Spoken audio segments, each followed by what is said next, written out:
Ladies and gentlemen, we have officially entered the dangerous part of the GTA 6 hype cycle.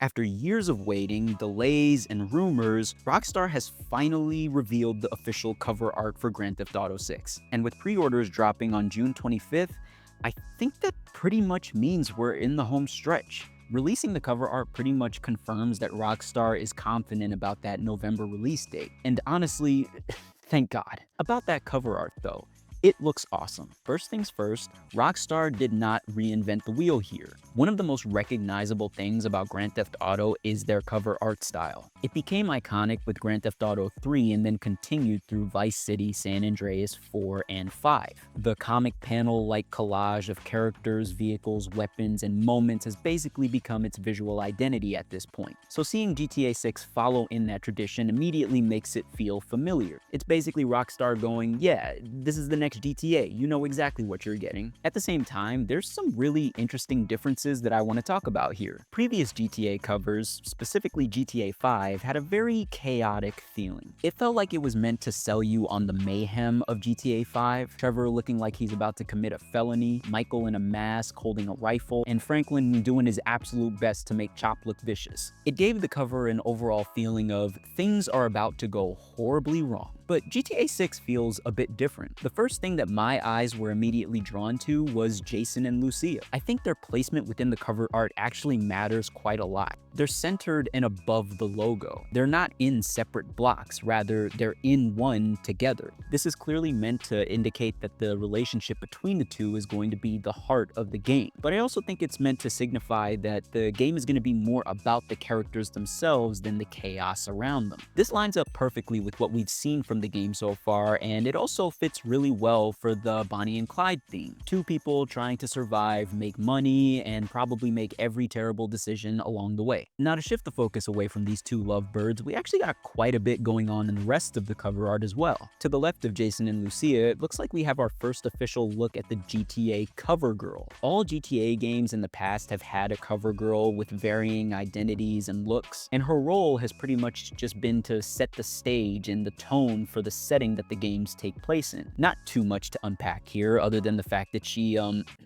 looks like a very distinguished young lady. But she also seems to be wearing a Vice City Manatees jersey, which is an interesting, cool little bit of world building for Vice City's culture. Overall, I really like the sun-drenched nightlife vibe she gives off. She definitely seems to fit the overall vibe that GTA 6 has been giving off so far. To the right, we have a nice little close-up of Booby Ike, and I wonder if his placement within the poster is meant to signify that he's gonna be one of the main antagonists of the story. We don't know a lot about him so far, but he seems to give off a very benefactor type vibe. He seems like he's going to be one of those characters that will always manage to have something that the characters need and will always ask for something in return. We also got Raul at the bottom of the cover art, which seems to signify that he will also play a big role in the story. But whereas Booby gives off a more overtly sinister vibe, Raul, I think, is going to be a little hard to pinpoint. He looks like he'll definitely be more of an ally, but that can shift as the narrative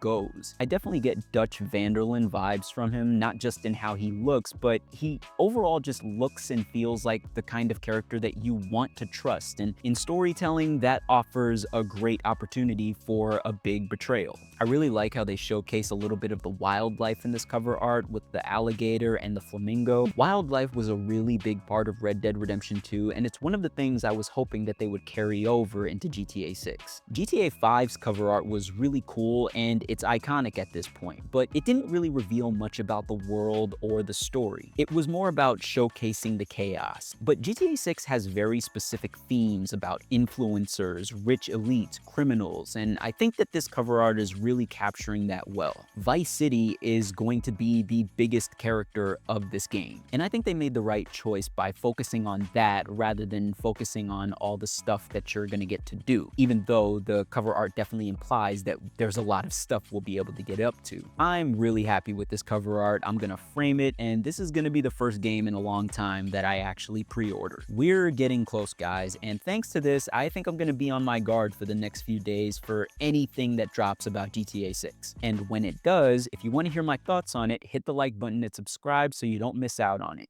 I will catch you guys later.